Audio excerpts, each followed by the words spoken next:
안녕하세요. 책 읽어주는 남자 최창월 입사입니다. 네, 오늘 한국 고전소설 40 신라 시조 혁거세왕 33쪽부터 읽어보겠습니다. 작품 정리 작가 미상, 갈래 건국신화, 난생설화, 성격 서사적, 신의적, 상징적, 주제 혁거세와 알령의 탄생 및 그들이 왕과 왕비가 된 내력, 출전 삼국유사 권일 신라 시조 혁거세왕. 생각해볼 문제 1. 이 신화의 줄거리를 4단 구성에 따라 요약하라. 발단, 육부의 촌장들이 모여 임금을 세울 것을 의논함. 전개, 나정의 아래서 혁거세가, 계룡의 옆구리에서 알령이 태어남. 절정, 13세에 이르러 혁거세는 왕이 되고 알령은 왕비가 됨. 결말, 나라를 다스린 지 61년 만에 왕이 하늘로 올라가더니 유해가 흩어져 땅으로 내려옴. 2. 혁거세 왕의 탄생 과정을 단군, 주몽의 탄생 과정과 비교해보라. 단군 신화, 주몽 신화에서는 천재가 등장하고 부모의 결혼을 통해 국조가 출생한다. 하지만 신라 시조 혁거세왕에서는 천재가 직접 등장하지 않고 부모의 결연 과정도 분명하지 않다. 다만 신비로운 서기가 땅에 들이우고 백마가 길게 울고는 하늘로 올라갔다는 내용을 통해 혁거세가 하늘의 전기를 받아 태어난 천신의 자손임을 알 수 있다. 또한 주몽, 혁거세, 수로가 모두 아래에서 태어나지만 주몽은 천신과 지신의 결합에 의해 태어나고 혁거세와 수로는 아래 하강에 의해 태어난다. 신라 시조 혁거세왕의 또 다른 특징으로는 주몽 신화에서 나타나는 투쟁 과정이 없다는 점과 시조의 죽음까지 상세히 다루고 있다는 점이다. 3. 우물, 흰 말, 자줏빛 알이 상징하는 것은 무엇인가? 우물은 부족이 농경 생활을 영위하고 있었음을 의미한다. 또한 백마에는 강우를 조절하는 기능이 있다. 따라서 백마의 등장 역시 우물과 동일하게 농경 생활의 단면을 보여주는 것으로 이해할 수 있다. 마지막으로 하늘에서 내려온 아래는 태양신의 후손이라는 관념이 내재되어 있다. 4. 이 신화를 통해 유추할 수 있는 당시의 사회상은 어떠한가? 이 작품은 삼국유사에 실려 전하는 신라의 건국 시조 신화로 시조인 혁거세 왕과 왕후 알령의 출생과 성장 그리고 죽음까지의 과정을 그리고 있다. 당시 육부의 지도자들이 모여 왕을 세울 것을 의논한 것은 신라가 육부족 연합체로 출발했음을 보여준다. 알령 우물에 계룡이 나타나 왕후를 낳은 것은 우물을 신성시했음을 나타낸다. 또한 왕이 하늘로 올라간 후 땅 위에 그 유해가 떨어진 것은 당시 사람들이 죽음을 파종 및 재생의 상징으로 이해했음을 보여준다. 신라 시조 혁거세 왕.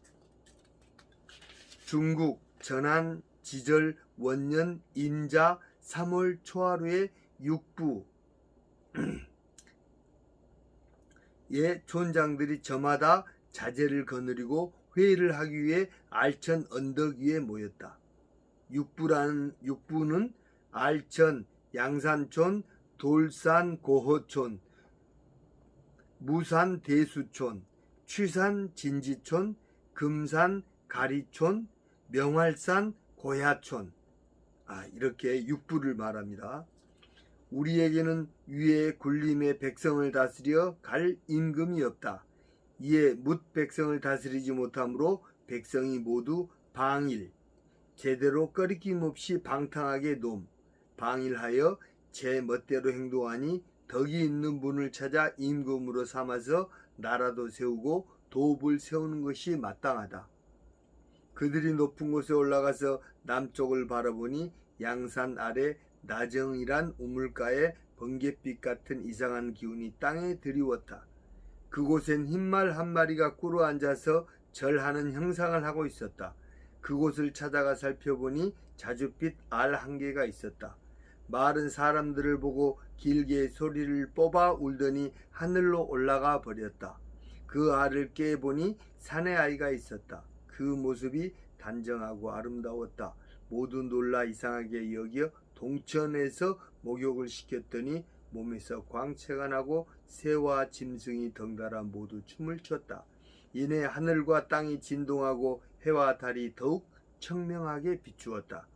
촌장들은 아이에게 혁거세왕이라는 이름을 지어주고 거서한 왕호이란 칭호를 부여했다. 이에 사람들이 다투어 치하하기를 이제 천자가 내려오셨으니 곧 마땅히 덕이 있는 왕후를 찾아 배필로 삼아야 합니다. 라고 말했다. 이날 사량리에 있는 알령정의 계몽, 머리와 발이 달개 모양과 같은 용, 계룡이 나타나더니 왼쪽 옆구리로 한 계집아이를 낳았다. 얼굴이 아름다웠으나 입술이 마치 달개 부리와 같아서 월성 뒤에 냇물로 데리고 가서 목욕을 시켰더니 비로소 부리가 뽑혀져서 떨어졌다. 이후에 그 시내를 발천이라고 불렀다. 남산 서쪽 기슭에 궁시를 짓고 성스러운 두 아이를 받들어 길렀다. 사내는 알에서 나왔으니 알은 박과 같았다. 향인 같은 고향 사람. 향인들은 박을 박이라고 하기 때문에 성을 박씨라고 지었다. 여자는 자기가 나왔던 우물 이름을 따서 알령이라고 지었다. 오봉원년 갑자에 두 성인의 나이 13세에 이르러 사내는 임금이 되고 여자는 왕후가 됐다. 나라 이름은 서라벌 또는 서벌. 경자를 서울경이라 함은 서벌에서 유래된 것임. 혹은 사라 또는 사로라고도 불렀다. 처음에 왕후가 계정에서 탄생했으므로 계림국이라고도 했다. 이것은 계림이 상서, 복되고 길한 일이 일어날 조짐, 상서를 나타내기 때문이다. 일설에는 탈해왕, 신라의 제4대 왕 때 김알지, 신라 때 경주 김씨의 시조를 얻었는데 그때 닭이 숲속에서 울었다 해서 나라 이름을 계림으로 고쳤다고 하기도 한다. 신라라고 국호를 정한 것은 후대의 일이다. 혁거세 왕은 나라를 다스린 지 61년 만에 하늘로 올라갔다. 이래 후에야 유해가 흩어져서 땅 위로 떨어졌고 왕후 역시 왕을 따라 세상을 떠났다. 나라 사람들이 왕의 위해를 모아 장사를 지내려고 했더니 커다란 구렁이가 쫓아다니면서 이를 방해하며 장사를 치르지 못하게 했다. 사람들은 할 수 없이 오체, 사람의 온몸 오체를 각각 장사 지내어 오릉을 만들고 능의 이름을 사릉이라고 불렀다. 담엄사 뒤에 있는 왕능이 바로 그것이다. 태자 남의 왕이 왕위를 계승했다. 구토설화. 작가 미상, 갈래, 설화, 민담, 성격, 우화적, 풍자적, 교훈적, 서사적, 배경, 시간, 옛날, 공간, 용궁과 산속, 주제, 위기 극복의 지혜, 토끼, 분수에 넘치는 행위 경계, 토끼와 거북, 속고 속이는 인간 세태에 대한 풍자, 연대 신라 선덕여왕 11년 642년, 출전 삼국사기 권 41, 열전 김유신 상. 생각해 볼 문제 1. 이 설화의 줄거리를 소설적 구성으로 나누어 보라. 발단. 용왕의 딸이 병을 앓자 거북이 토끼의 간을 구해오겠다고 자청함. 전개. 거북이 토끼를 속여 용궁으로 데리고 감. 위기. 토끼가 바윗돌에 간을 두고 왔다고 거북을 속임. 결정 및 결말. 육지로 올라온 토끼가 풀숲으로 도망감. 2. 이 설화와 그 바탕이 된 용언설화의 내용을 비교해보라. 구토설화는 우화설화로서 인도의 용언설화를 바탕으로 한 것이라. 구토설화와 용언설화는 내용과 구조가 거의 일치한다. 다만 용언설화에서는 용왕의 딸이 아닌 용왕의 임신한 왕비가 토끼가 아닌 원숭이가 등장한다. 3. 근원설화와 서사문학의 발전 과정은 어떠한가? 설화는 조선시대에 접어들면서 판소리로 거듭났다. 판소리계 소설은 설화의 우연성, 평면성, 비현실성 대신 인과관계를 중시하게 되고 근대에 와서 이해조에 의해 신소설로 개작된다. 구토설화, 수군과 별주부전, 토의 간, 연권녀 설화, 심청가, 심청전, 강상련, 방위설화, 흥보가, 흥부전, 연애각, 도미설화, 춘향과, 춘향전, 옥중화. 4. 소설문학과 비교해 볼 때 설화문학의 특징은 무엇인가? 설화문학은 소설문학에 비해 비현실적이고 비과학적인 요소가 많다.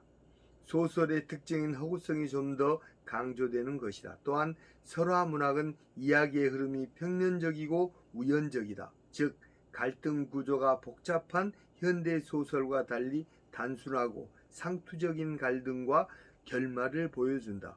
마지막으로 설화문학은 민중의 입에서 입으로 전승되어 온 집단 창작물이기 때문에 전승되어 온 집단 창작물이기 때문에 당시 민중의 소망에 따라 내용이 조금씩 변형되기도 한다.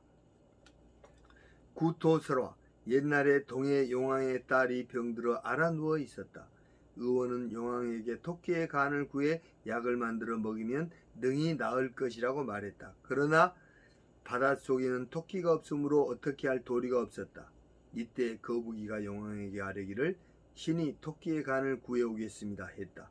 마침내 거북이가 육지로 올라가서 토끼를 만나 이렇게 꾀었다. 바닷속에 가면 섬이 하나 있다. 그곳은 샘물이 맑고 돌도 깨끗하다. 숲이 우거져 맛있는 과일도 많이 열리고 춥지도 덥지도 않다. 매나 독수리와 같은 것들도 감히 침범할 수 없는 곳이다. 내가 그곳으로 가면 아무런 근심도 없이 편안히 살 것이다. 하고 거북이는 토끼를 꿰어 등 위에 엎고 바다에 떠서 한 2, 3리쯤 헤엄쳐갔다. 이때 거북이가 토끼를 돌아보며 말했다. 지금 용왕의 따님이 병들어 앓아 누워 있는데 토끼의 간을 약으로 써야만 낫는다고 한다. 그러기에 내가 수고로움을 무릅쓰고 너를 업고 가는 것이다. 토끼는 이 말을 듣고 말하기를 그런가? 나는 신명, 천지의 조화를 주재하는 온갖 신령, 천지신명의 주말, 온갖 신령, 천지신명의 후예로서 능히 오장, 간장, 심장, 비장, 폐장, 신장의 5가지 내장을 통틀어 이르는 말을 꺼내어 깨끗이 씻어 이를 다시 뱃속에 넣을 수 있는 능력이 있다. 그런데 요사이 마침 마음에 근심스러운 일이 있어 간을 꺼내어 깨끗하게 씻어서 말리려고 잠시 동안 바윗돌 밑에 두었다. 바닷속 세계가 좋다는 너의 말만 듣고 급히 오느라 그만 간을 그대로 두고 왔다. 내 간은 아직 바윗돌 밑에 있으니 내가 다시 돌아가서 간을 가지고 오지 않으면 어찌 내가 간을 구해서 가지고 돌아간다고 말할 수 있겠는가? 나는 간이 없어도 살 수가 있으니 간을 가지고 오면 어찌 둘 다 좋은 일이 아니겠는가? 거북이는 이 말을 고지 듣고 다시 육지로 올라왔다. 토끼는 풀숲으로 뛰어가면서 거북이를 놀렸다. 거북아, 너는 참으로 어리석구나. 어찌 간이 없이 사는 놈이 있단 말인가? 거북이는 멋쩍어서 아무 말도 못하고 돌아갔다. 도미설화.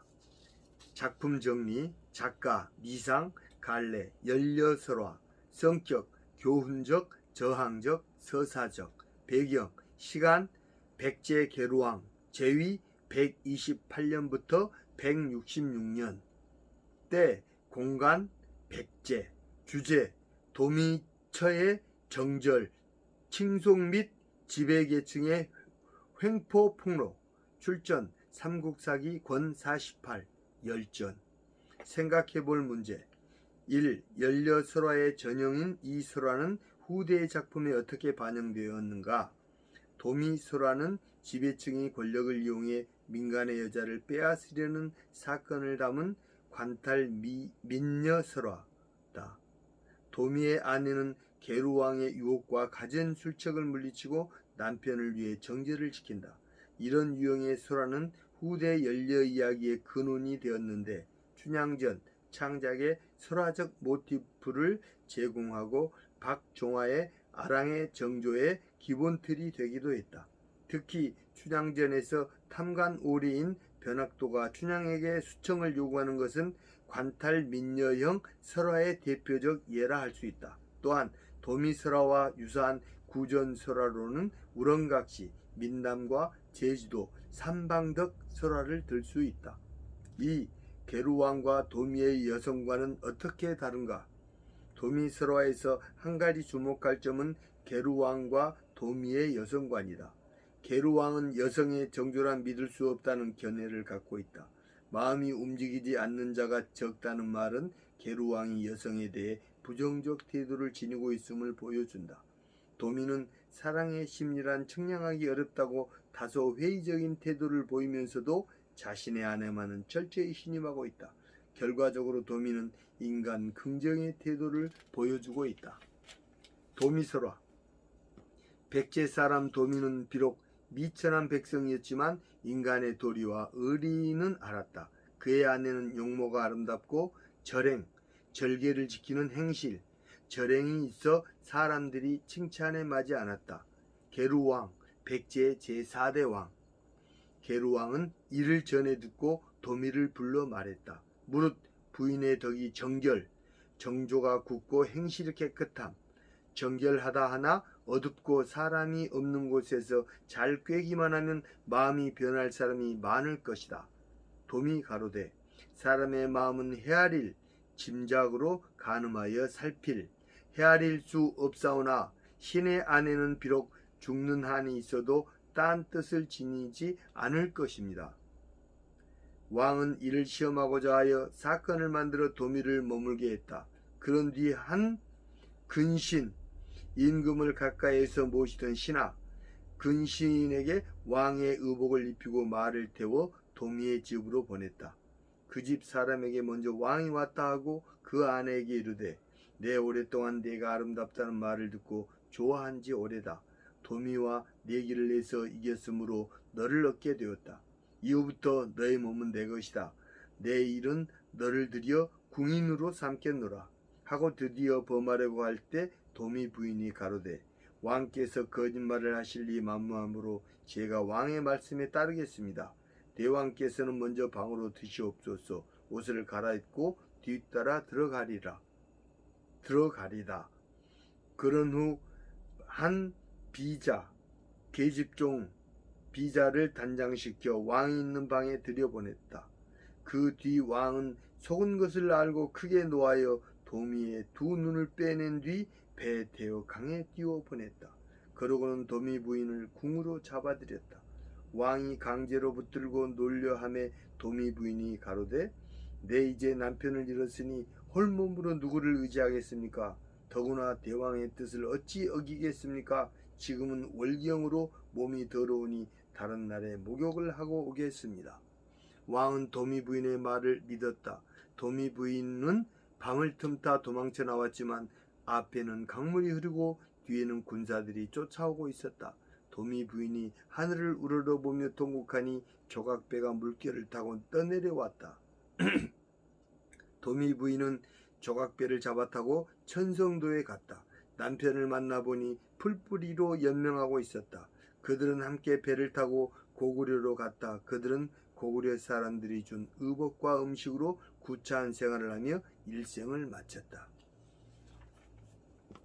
직위설화. 작품 정리. 작가 미상. 갈래. 설화. 민담. 성격. 순회적. 회원적. 주술적. 별칭. 시마요탑이란 제목으로 박인량의 수의전에 실렸음. 주제 직위의 순애와 선덕여왕의 인자한 품성.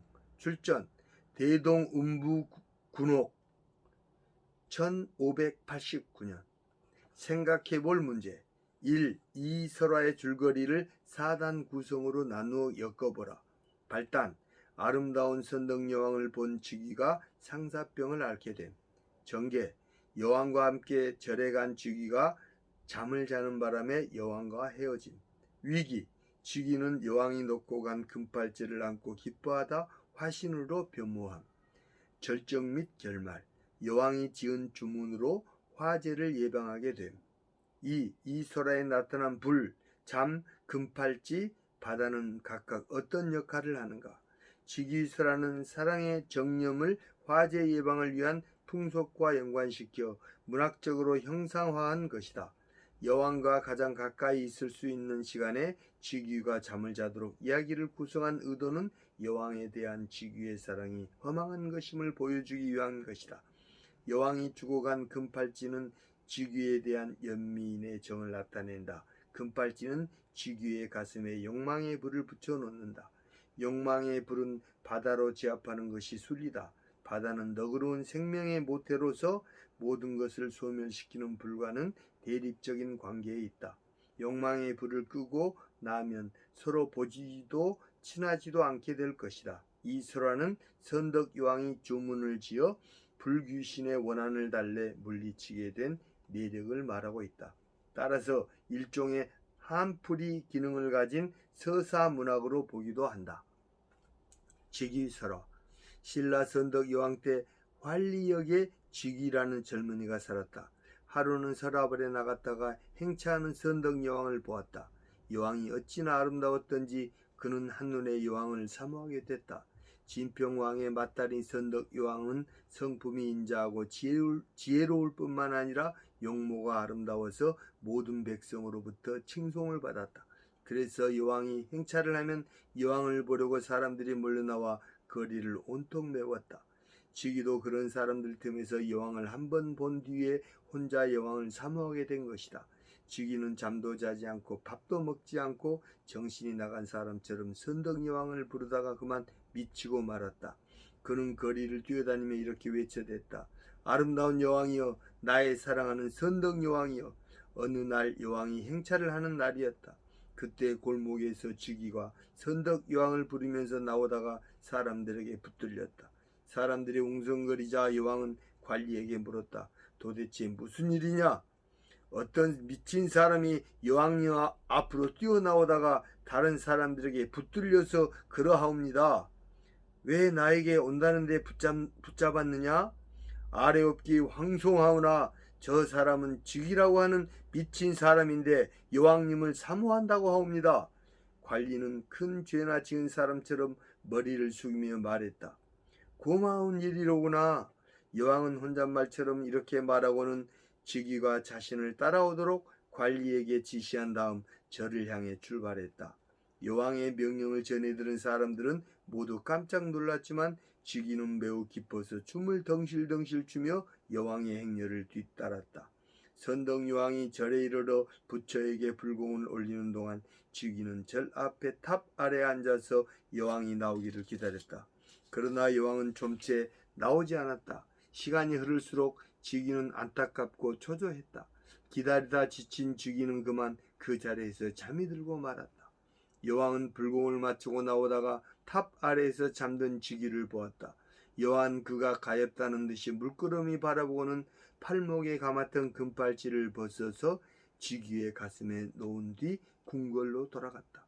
여왕이 돌아간 뒤에 잠에서 깬 직위는 가슴 위에 놓인 여왕의 금팔찌를 보고는 깜짝 놀랐다. 그는 여왕의 금팔찌를 가슴에 꼭 껴안고 기뻐서 어찌할 줄을 몰랐다. 한없는 기쁨이 불씨가 되어 가슴 속에서 활활 타올랐다.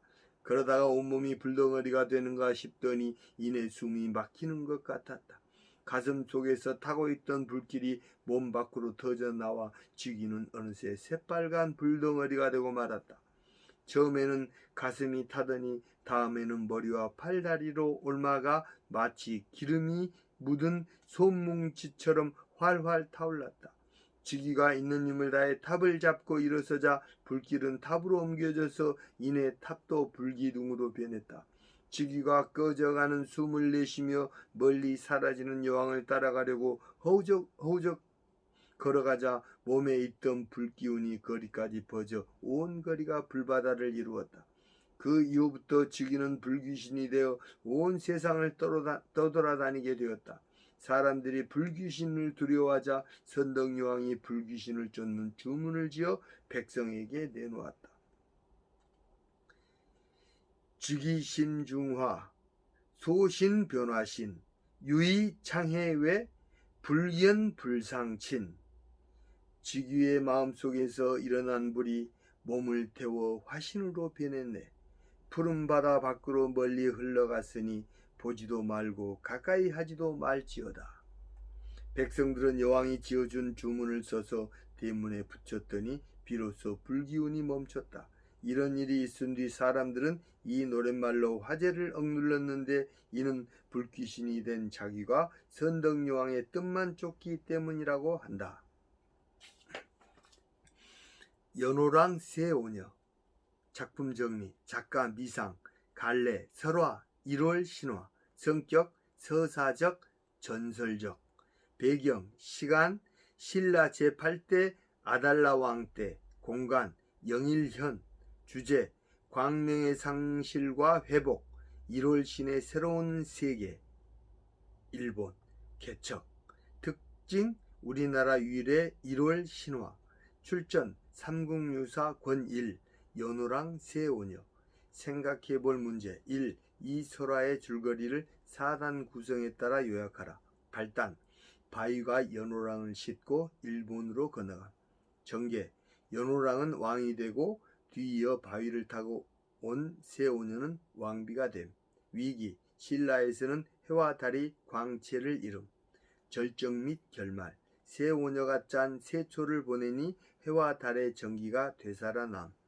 이 설화에서 신화, 전설, 민담의 요소는 각각 어떻게 드러나는가? 연호랑과 새오녀가 바위를 타고 일본으로 건너간 점과 1월의 전기를 상징하는 점은 신화적 요소가 강하다. 신라 아달라 왕 때라는 구체적 시간과 영일현이라는 구체적 지명이 나타나는 것은 전설적 요소라고 할 수 있다. 연호랑과 새오녀가 해조를 채취하는 평범한 인물이었다가 일본의 왕이 되는 것은 민담의 요소를 띠고 있다고 할 수 있다. 3. 당시 신라와 일본과의 관계가 이 설화에서 어떻게 드러나는가? 연호랑과 새오녀가 일본에 건너가서 왕과 귀비가 된 것은 우리 민족의 우월의식을 반영하고 1월의 전기를 일본에 빼앗겼다는 것은 일본에 대한 경계심을 반영한다. 새오녀의 세초로 해와 달의 빛을 회복시켰지만 연호랑과 새오녀는 돌아오지 않았으므로 우리가 늘 일본을 경계하였음을 짐작할 수 있다. 이 설화는 우리 민족이 길쌈과 제철, 기술 등 선진 문화를 일본에 전파해 신천지를 개척했음을 말해준다. 4. 이 신화를 통해 알 수 있는 당시 사람들의 생활과 의식은 어떠한가? 연호랑 새오녀의 이름에 모두 까마귀 오자가 들어간 것은 까마귀를 태양을 상징하는 길조로 여겼음을 보여준다. 연호랑 새오녀가 일본으로 건너가자 해와 달이 광채를 잃었다는 것은 광명 숭배 사상과 농경사회를 나타낸다. 새오녀가 짠 비단을 가져와 하늘에 제사를 드리는 것은 제천의식, 하늘을 숭배하고 제사 지내는 원시 종교의식이 행해졌음을 보여준다. 연호랑 새오녀. 신라 제8대 아달라 왕 즉위 4년 정유년의 일이다. 동해 바닷가에 연호랑과 새오녀 부부가 살았다. 어느 날 연호랑이 바다에 가서 해조, 바다에서 나는 조리를 통틀어 이르는 말, 해조를 따고 있었다. 이때 갑자기 바위 하나가 나타나 연호랑을 싣고 일본으로 건너가 버렸다. 이것을 본 일본 사람들은 그는 범상한 사람이 아니다 하고 연호랑을 왕으로 모셨다. 새오녀는 남편이 돌아오지 않는 것을 이상히 여겨 바닷가에 나가 남편을 찾다가 한 바위 위에 연호랑이 벗어놓은 신세오녀를 싣고 일본으로 건너갔다. 연호랑이 벗어놓은 신발이 있는 것을 발견했다. 새오녀가 그 바위 위에 올라가니 바위는 전처럼 새오녀를 싣고 일본으로 건너갔다.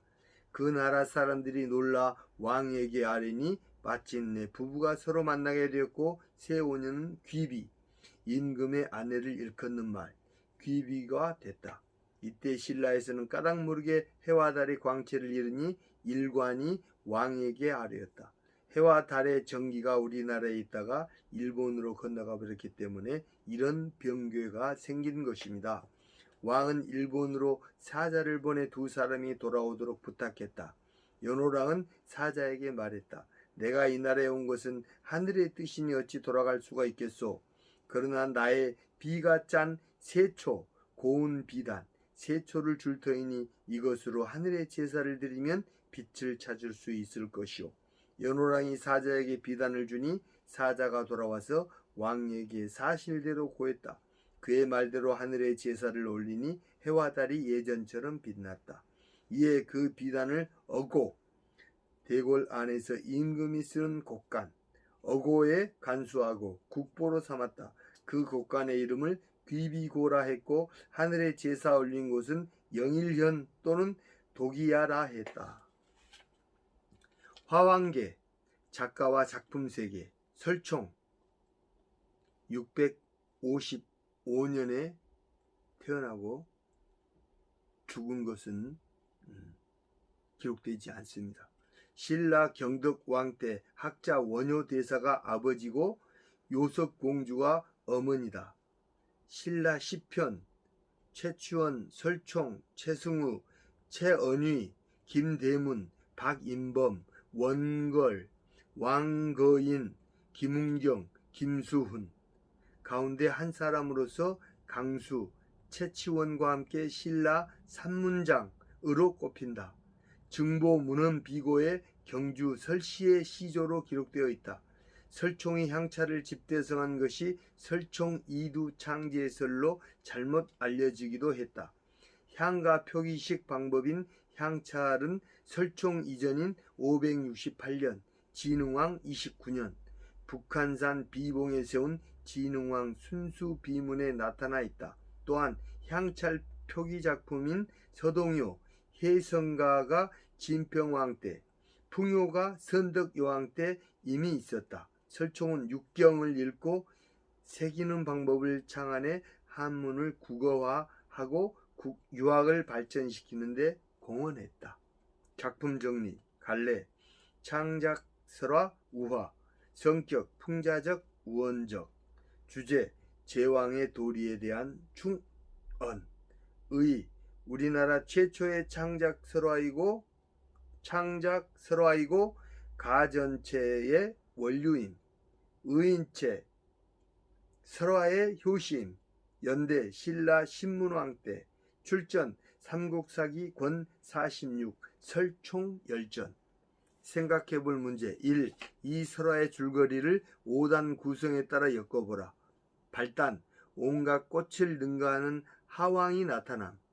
전개, 아름답게 치장한 가인과 검소한 차림의 백두옹이 신화되기를 청함. 여기서 가인은 장미꽃, 그 다음에 백두옹은 할미꽃. 위기, 화왕은 가인과 백두옹 중에서 누구를 취할까 망설임. 절정, 백두옹이 충신을 버려서는 안 된다고 간언함. 결말, 화왕은 잘못을 뉘우치며 백두옹을 선택함. 2. 가인과 백두옹의 외형, 거주지, 용도 역할은 무엇인가? 백설의 모래사장에서 살고 나들이 옷을 입고 다니는 가인은 고량과 차와 술로 쓰이면서 현재의 부귀에 만족하는 사마의 역할을 한다. 이에 반해 서울 박한길 옆에서 살고 배옷을 입고 다니는 백두옹은 금석의 극약으로 쓰이면서 미래에 대비하는 광괴의 역할을 한다. 3. 설총이 이 설화를 창작하게 된 동기는 무엇인가? 화왕계는 설총이 신문왕의 무료함을 달래기 위해 들려준 교훈담이다. 이 이야기에 가마를 받은 신문왕은 글로 전할 것을 하명하여 후세 왕들이 부귀에 안주하는 요망한 무리들을 가까이 하지 않도록 경계했다. 설총은 자신의 뜻을 직접 말하지 않고 설화 속의 백두홍을 통해 전달했다.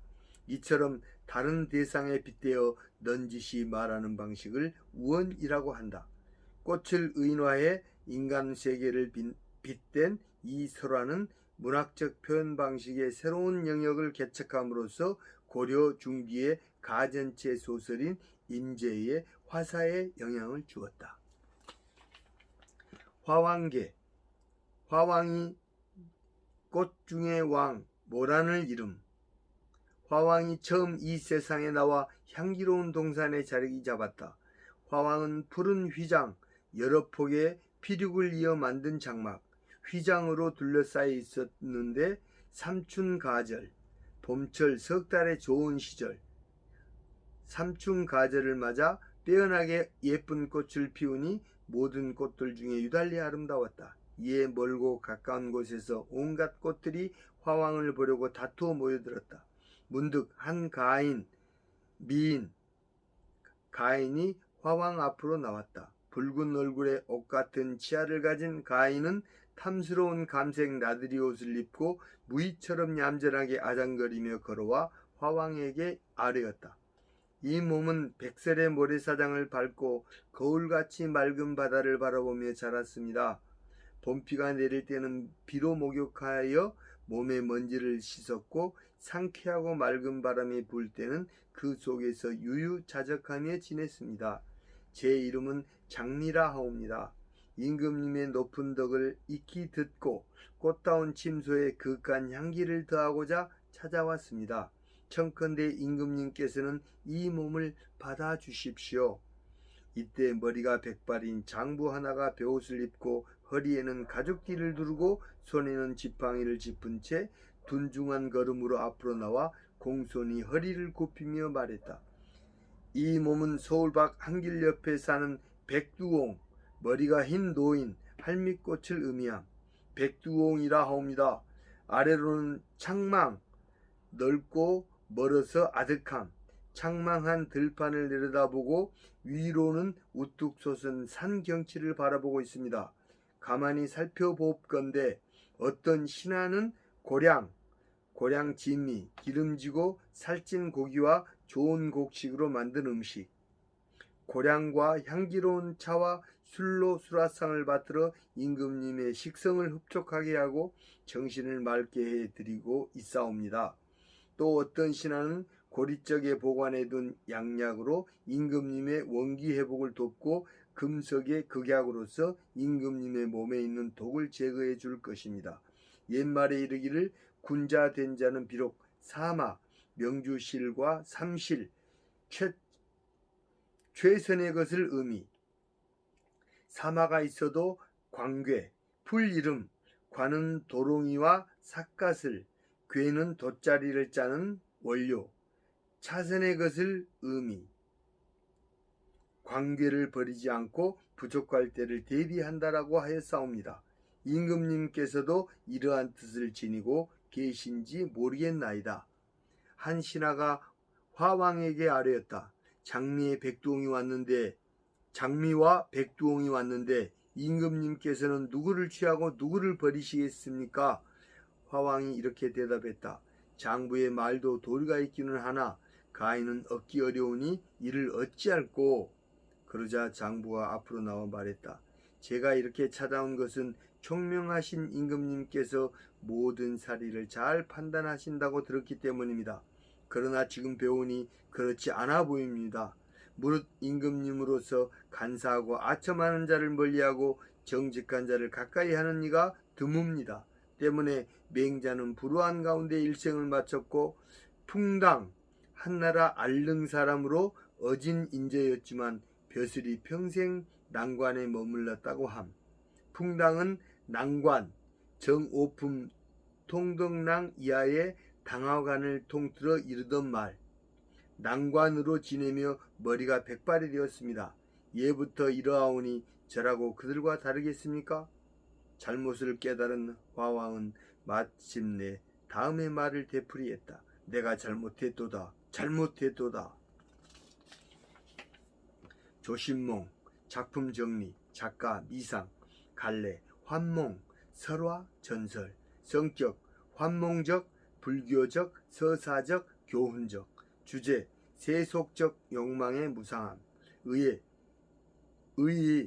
몽자류, 소설의 근원 설화임, 출전, 삼국유사 권3, 탑상편, 구성과 줄거리, 도입, 꿈꾸기 전에 간절한 소망, 현실. 세규사 장원을 관리하던 조씨는 태수 김은의 딸을 보고 인연 맺기를 소망해 낙산사 관음보살에게 소원을 빈다. 정계, 꿈속에서 체험. 김은의 딸이 함께 살자고 제안해 50년 동안 고락을 같이 한다. 하지만 늙고 병들어 빌어먹기도 힘들어지자 부인이 헤어지자고 제안한다. 조씨는 이를 받아들인다. 종결, 현실. 꿈에서 깨어난 뒤에 깨달음. 조씨는 세속적 욕망의 덧없음을 깨닫고 정토사를 세운다. 생각해볼 문제. 이 설화에서 꿈은 어떤 역할을 하는가? 조씨는 꿈속에서 현실의 행복과 쾌락을 쫓지만 꿈에서 깨어난 후에는 욕망의 덧없음을 깨닫는다. 꿈을 통해 미망에서 벗어나고 깨달음을 얻은 것이다. 고대 철학자들은 꿈을 비이성적인 행위라는 관점에서 광기에 비유했고, 프로이드는 욕망의 상징적 충족이라는 관점에서 꿈의 필요성을 역설하기도 했다. 실제로 오늘날 해몽하는 풍습이 있는 것은 꿈이 주는 교훈을 존중하기 때문이다. 2. 꿈의 형식을 빌린 장르로서 몽유록과 몽자류 소설은 어떻게 다른가? 사대부들이 모순된 현실과 타락한 권력을 비판할 때 일종의 안전장치로 꿈의 형식을 빌려 쓴 글을 몽유록이라고 한다. 세조의 왕위 찬탈 과정을 폭로한 원생몽유록이 좋은 예이다. 반면에 몽자류 소설은 꿈을 꾸기 전과 꾼 후를 대비해 꿈을 통해 깨달음을 얻는다는 발상을 적극적으로 활용한다. 구운몽이 좋은 예이다. 3. 남가 태수전과 조신몽의 차이는 무엇인가? 당나라 이공자가 지은 남가 태수전은 주인공 순우군이 꿈속에서 괴양국 왕녀와 결혼하고 남가군의 태수가 되어 호강을 누리다 왕녀가 죽고 난 다음에 잠에서 깨어난다는 이야기다. 하지만 삼국유사에 전하는 조신몽은 주인공 조신이 태수의 딸과 결혼해 남녀의 정을 나누지만 결국 가난 때문에 아이도 죽고 늙어서 헤어진 뒤에 깨어난다는 이야기다. 글의 주제는 남가 일몽, 일장춘몽이라는 점에서 같지만 조신몽이 현실적 개연성이 훨씬 높다는 평가를 받는다. 조신몽, 신라시대의 세규사의 장원, 궁정 귀족 관료의 사유지. 장원은 명주, 지금의 강원도 강릉, 명주 난리군에 있었다. 본사에서 승려 조신을 보내 장원을 관리하게 했는데 조신은 태수 김은의 딸을 보고 그만 반해버렸다.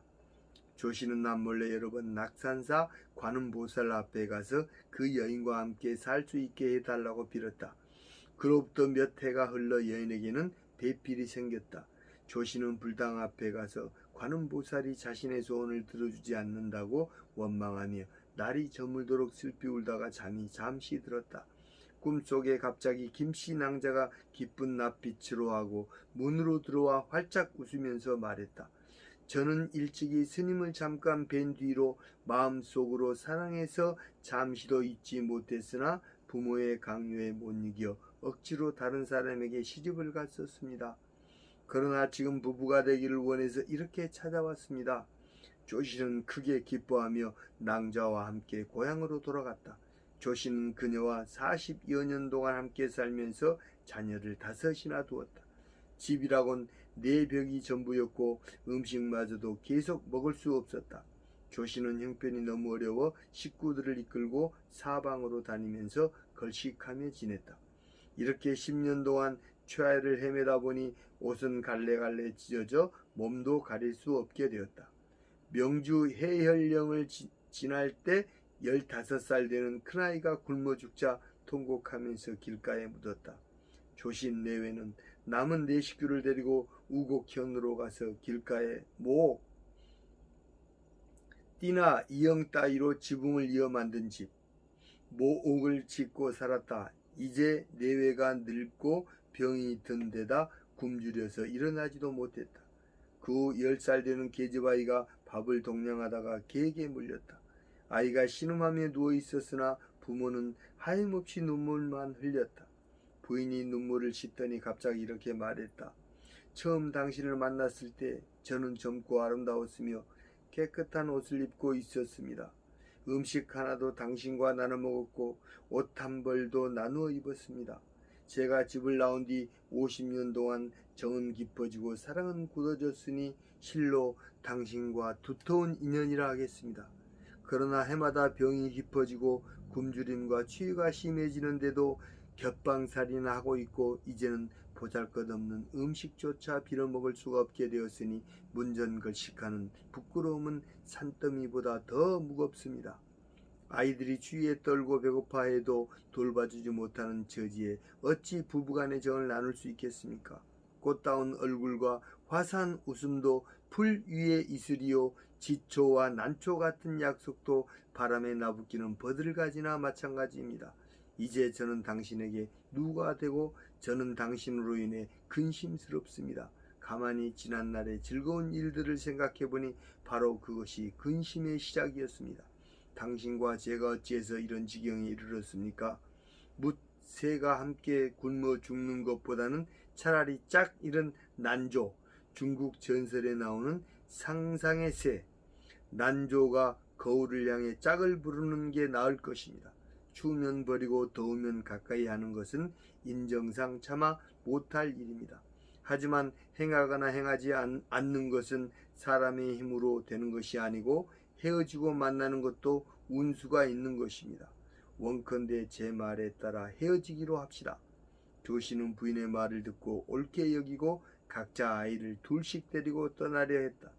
저는 고향으로 갈 테니 당신은 남쪽으로 가십시오. 라고 부인이 말한 뒤 각자 길을 떠나려는 순간 조씨는 갑자기 꿈에서 깨어났다. 이때 타다 남은 등잔불이 깜빡거리니 날이 새어 아침이 되었다. 수염과 머리털이 모두 휘어지니 세상 일에 뜻이 없게 되었다. 힘들게 살아가는 것도 이제는 싫어졌다. 마치 한평생의 고생을 다 겪고 난 것 같아 재물을 탐하는 마음도 얼음 녹듯이 깨끗이 없어졌다. 이런 생각이 들자 갑자기 관음보살의 상을 대하기가 부끄러워지고 잘못을 뉘우치는 마음을 억누를 수가 없었다. 조신이 해연에 돌아가서 묻은 아이를 파보니 돌미륵이 나왔다. 그는 돌미륵을 물로 씻어서 근처에 있는 절에 모신 후 서울로 돌아갔다.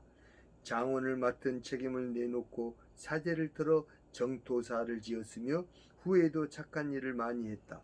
그 후 조신이 어디에서 삶을 마쳤는지는 아무도 알 수 없었다. 김현감호 작품 정리 작가 미상 갈래 사원 연기 설화 호원설화 성격 불교적 정기적 배경 시간 신라 공간 경주 주제 자기 희생을 통한 사랑의 승화 출전 삼국유사 권오 대동운부군옥 권15 구성과 줄거리 기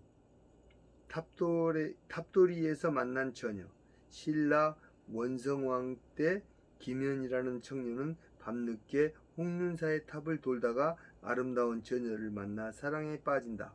승 호녀는 김현에게 자신을 죽이라고 제안함. 처녀가 호녀임이 밝혀진다. 호녀에게는 사나운 새 오라비가 있었는데 하늘에서 그중 한 마리를 죽이려 한다. 호녀는 오라비를 대신해 죽기로 결심하고 김현에게 장안에 나타나 사람들을 해칠 터이니 자기를 죽이라고 말한다. 전 호녀가 사람들을 공격함. 김현은 거절하지만 호녀는 하늘의 병인이 어쩔 수 없다고 죽여달라고 애원한다. 이튿날 과연 범이 나타나 많은 사람을 해치자 나라에서 큰 상을 걸고 범을 잡으려고 한다. 결 호녀를 죽이고 벼슬길에 오름. 김연이 숲으로 들어가자 호녀가 나타난다. 호녀는 스스로 목숨을 끊고 범의 시체로 변한다. 높은 벼슬에 오른 김연은 호원사라는 절을 세우고 호녀의 명복을 빈다. 생각해 볼 문제 1. 호녀의 죽음에는 어떤 상징적 의미가 있는가? 삼국유사를 쓴 이련은 호녀의 죽음을 윤리적 차원에서 해석했다. 하지만 호녀의 죽음은 한 번 죽음으로써 5가지 이익을 얻게 된다라는 호녀의 말처럼 인간적 윤리와는 거리가 멀다. 오히려 인간 중심적이고 남성 중심적인 사고방식을 보여준다. 호녀의 행동은 작품 안에서는 찬미받을지 몰라도 결국 호녀는 가문의 영광과 존속을 위해 자신의 삶을 포기한 여성을 상징하기 때문이다. 2. 이 설화와 중국의 신도징 설화는 서로 어떤 점에서 다른가? 신도징 설화는 김현가모 설화와 달리 호녀를 순종적인 여인으로 묘사하지 않는다. 신도징 설화에 등장하는 호녀는 신도징과 부배연을 맺어 일남일녀를 낳고 행복하게 산다. 그러다가 향수병에 시달려 고향집으로 간 뒤 벽에 걸려있는 호랑이 가죽을 뒤집어 쓰고 다시 호랑이가 되어 숲속으로 들어간다. 즉 신도징 설화에 나오는 호녀는 자기 중심적인 데 반해 김현가모 설화에 등장하는 호녀는 오빠들의 목숨을 구하고 남편을 출세시키기 위해 자신을 희생하는 인물로 그려진다. 김현가모 신라 풍속의 해마다 2월이 되면 초파일로부터 15일까지 서울의 남자와 여자들은 흑륜사의 전탑을 다투어 돔으로써 그것을 복회로 삼았다. 복회, 복을 빌기 위한 모임, 복회로 삼았다.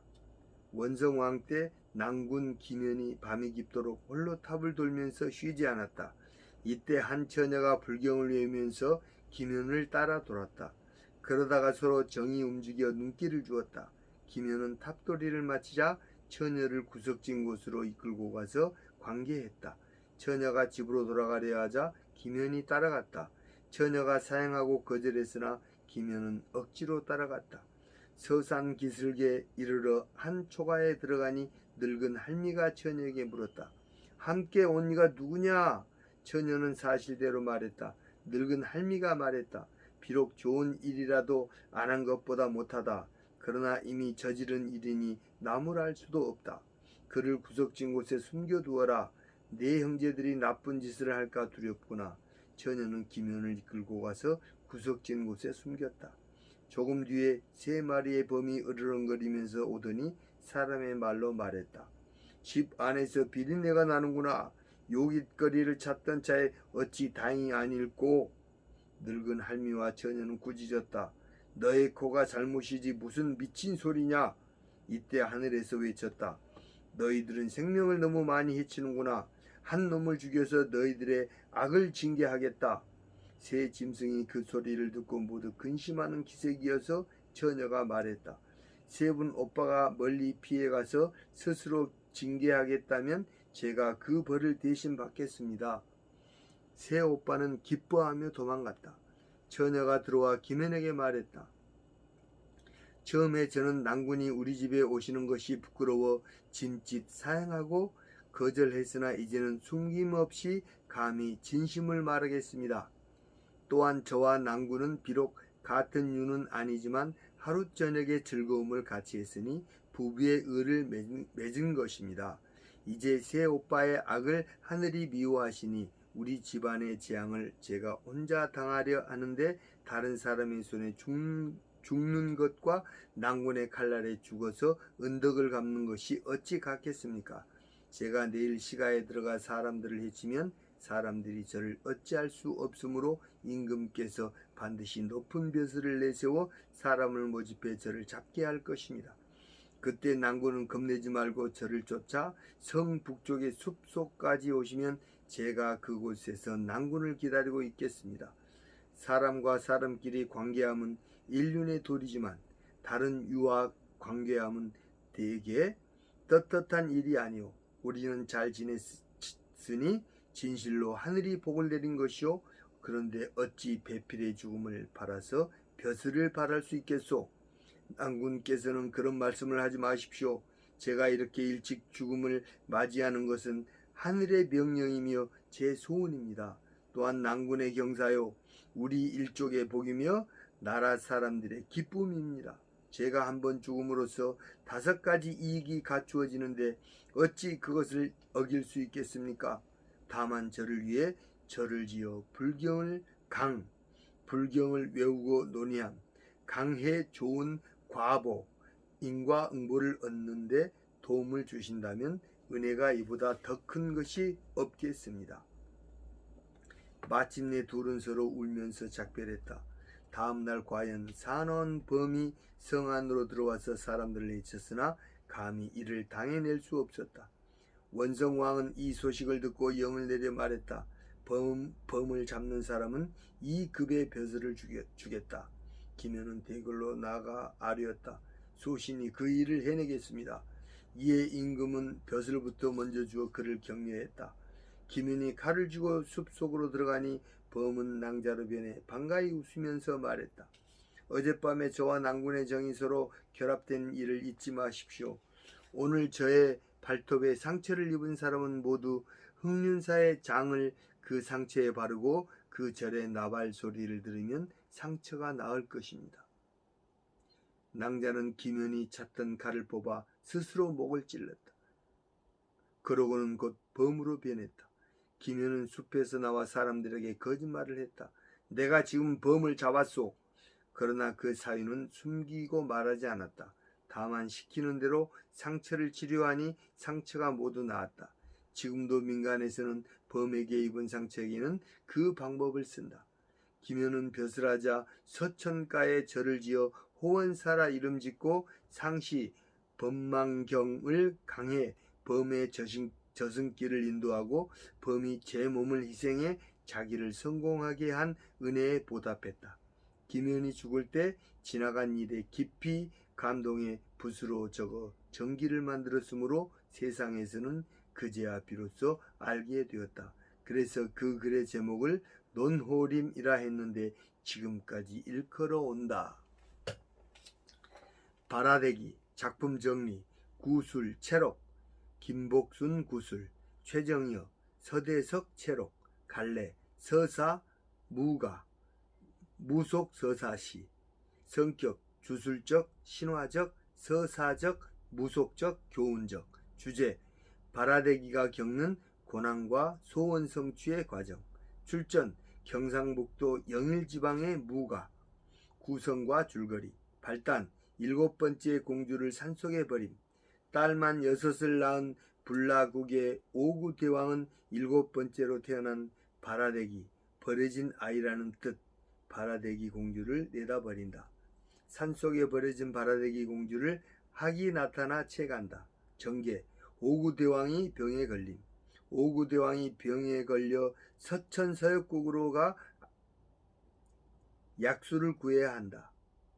이때 오구대왕은 꿈을 통해 계시를 받고 신하를 보내 발아대기를 찾아오라 명한다.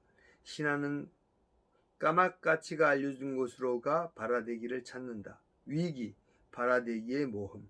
신령의 도움으로 무사히 지내던 발아대기는 부모와 만나자마자 자청해서 약수를 구하러 길을 떠나고 우여곡절 끝에 서역국에 도착한다. 절정, 발아대기가 약수를 구함. 약수를 지키던 동수자는 자신과 결혼할 것을 발아대기에게 요구한다. 발아대기는 그와 결혼해 7 아들을 낳은 뒤에 약수와 신비한 꽃을 얻어 불라국으로 돌아온다. 결말, 오구대왕이 살아남. 장례식 도중 오구대왕의 입에 약수를 흘려 넣자 오구대왕이 살아나고 발아대기는 죽은 사람을 저승으로 인도하는 오구신이 된다. 생각해 볼 문제. 1. 이 작품에 나타난 서사 구조의 특징은 무엇인가? 발아대기는 단순히 버려진다는 점에서는 숙향전의 숙향이나 적성의 전의 성의와 다르지 않고, 버림받은 딸이 부모에게 도움을 준다는 점에서는 바보 온달의 평강공주나 숯 굽는 총각의 셋째 딸과 유사하다. 발이대기가 아버지를 살리기 위해 자신을 희생한다는 점에서는 효녀 지은의 지은이나 심청전의 심청과 같고, 시련, 극복의 영웅적 서사 구조로도 볼 수 있다.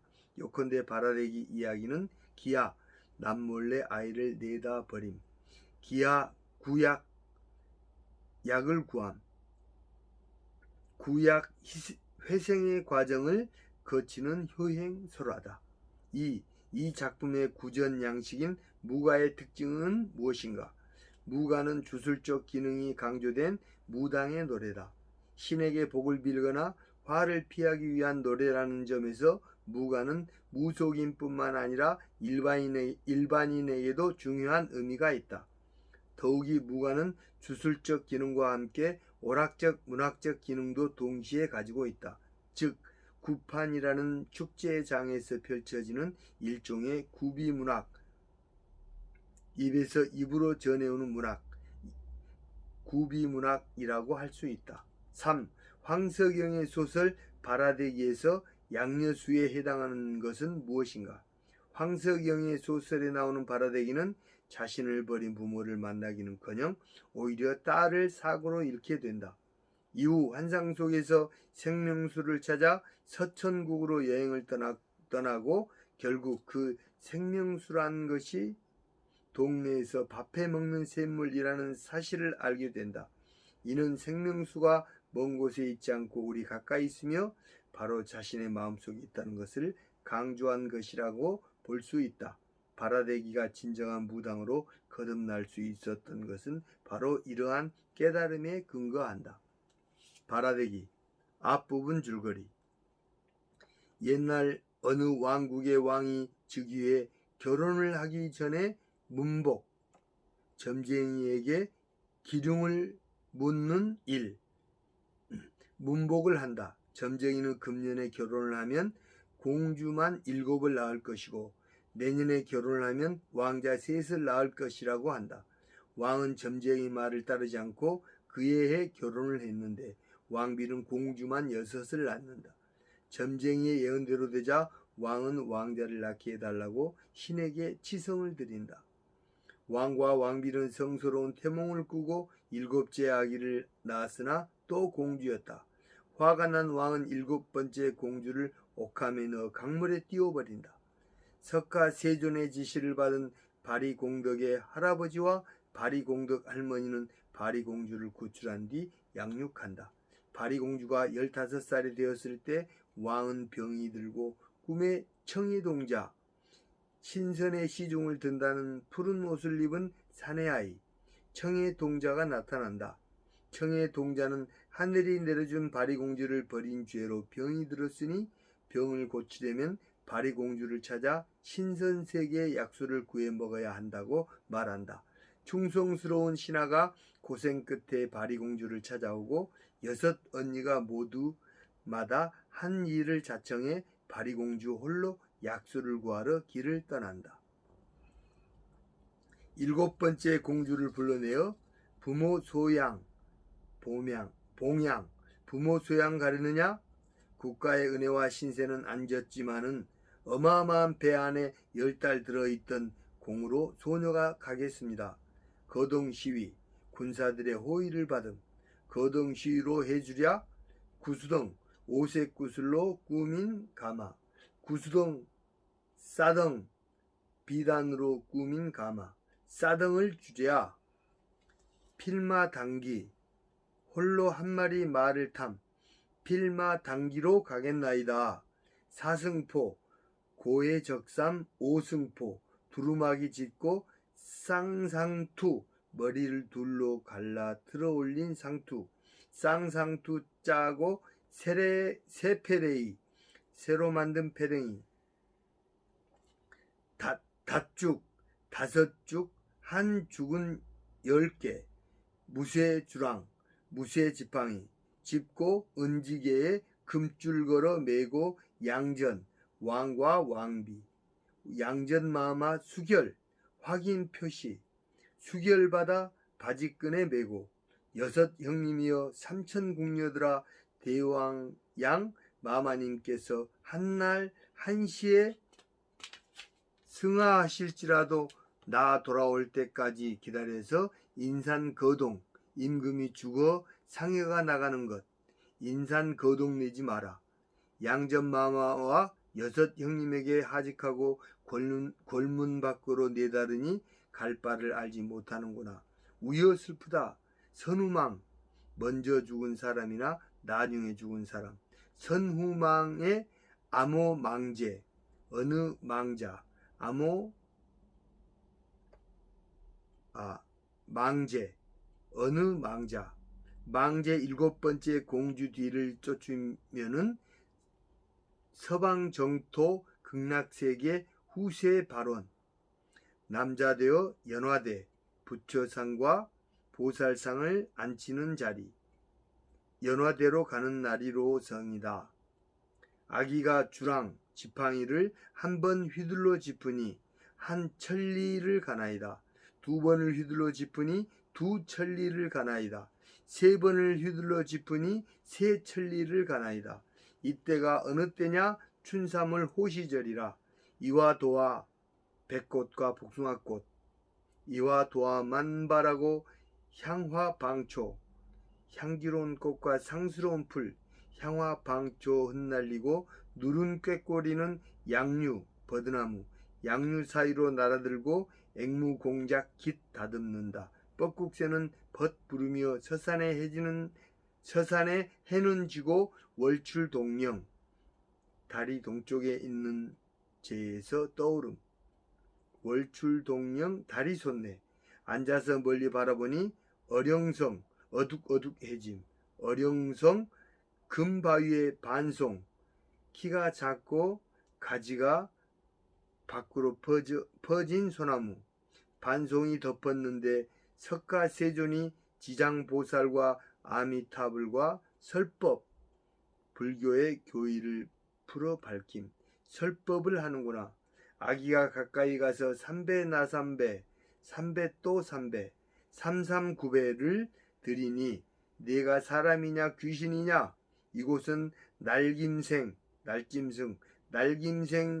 길버러지 기어다니는 벌레도 못 들어오는 곳인데 어떻게 들어왔느냐. 아기 하는 말이 국왕의 세자인데 부모 소양 나왔다가 길을 잃었사오니 부처님 은덕으로 길을 인도하옵소서. 석가세존 하는 말이 국왕에게 7공주가 있다는 말을 들었어도 세자대군이 있다는 말은 금시초문이다. 너를 대양서촌에 버렸을 때 너의 얼마 남지 않은 목숨을 구해준 것이 나이다. 그도 그러하려니와 평지 6천리를 왔지만은 험로 3천리를 어찌 가려느냐. 가다가 죽을지라도 가겠나이다. 나화 비단으로 만든 꽃 나화를 줄 것이니 이것을 가지고 가거라. 도중에 큰 바다가 나올 테니 이것을 흔들어라. 대가 육지가 될 것이니라.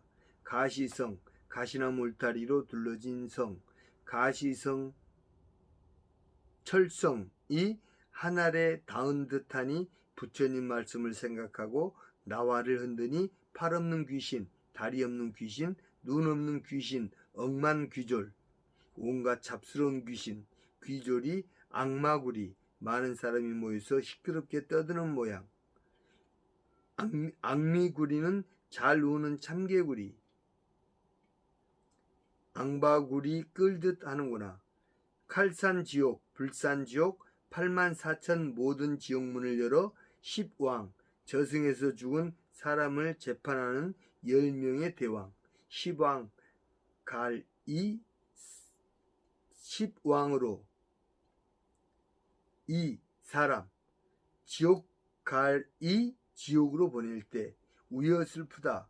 선우망의 암호 망제 썩은 귀 썩은 입에 자세히 들었다가 제 보살에게 외우면 바리공주 뒤를 따라 서방 정토 극락세계로 가는 나리로 성이다.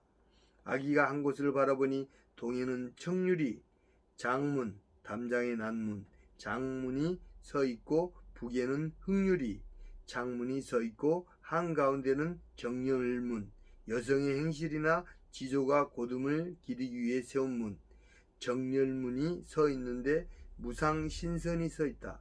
키는 하늘에 닿은 듯하고 얼굴은 쟁반만 하고 눈은 등잔만 하고 코는 질병 지륵으로 만든 병, 줄병 매달린 것 같고 손은 소뚜껑, 소댕만 하고 발은 석자 세치라. 하도 무섭고 끔찍해 물러나 삼배를 들이니 무상신선하는 말이 그대가 사람이뇨 귀신이뇨 날김생 길버러지도 못 들어오는 곳에 어떻게 들어왔으며 어디서 왔느뇨. 나는 국왕마마 세자로서 부모 봉양 왔나이다. 부모 봉양 왔으면 물값 가지고 왔소? 나무값 가지고 왔소? 총망길에 바쁘게 오느라 총망길에 잊었나이다. 물 3년 길어주소. 불 3년 떼어주소. 나무 3년 베어주소.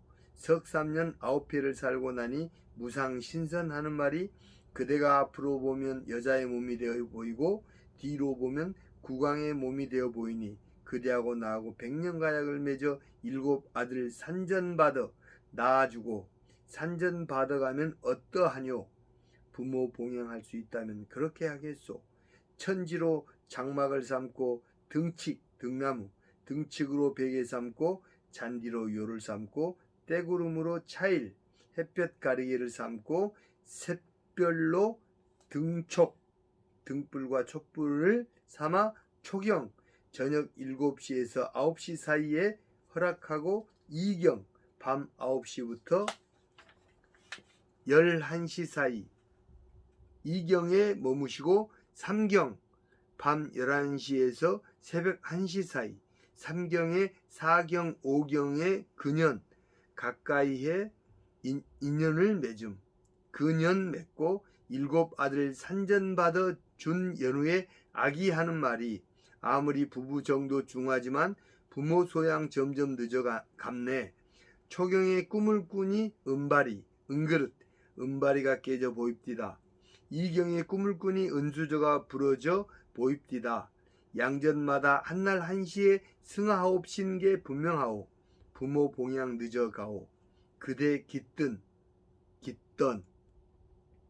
물 악녀수 생명수이니 금장군 금으로 만든 물항아리에 지고 가오. 그대 비든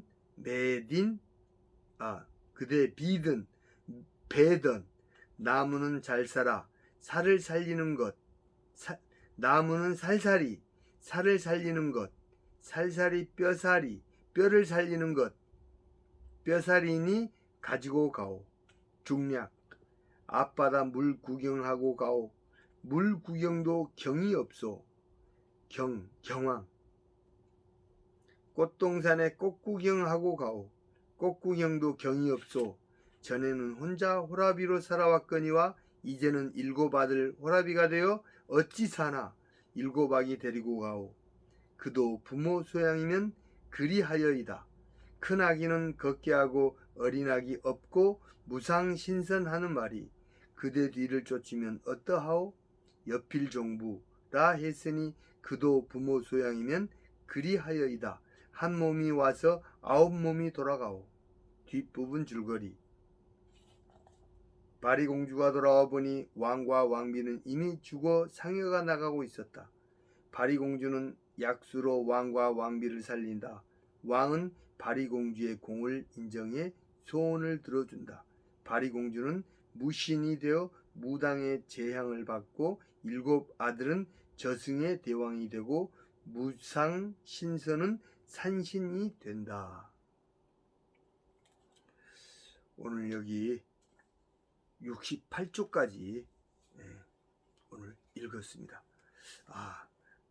다음 읽을 때는 공방전부터 읽어보기로 하고 오늘 한국 고전소설 40 여기서 마치겠습니다. 다음에 또 뵙겠습니다.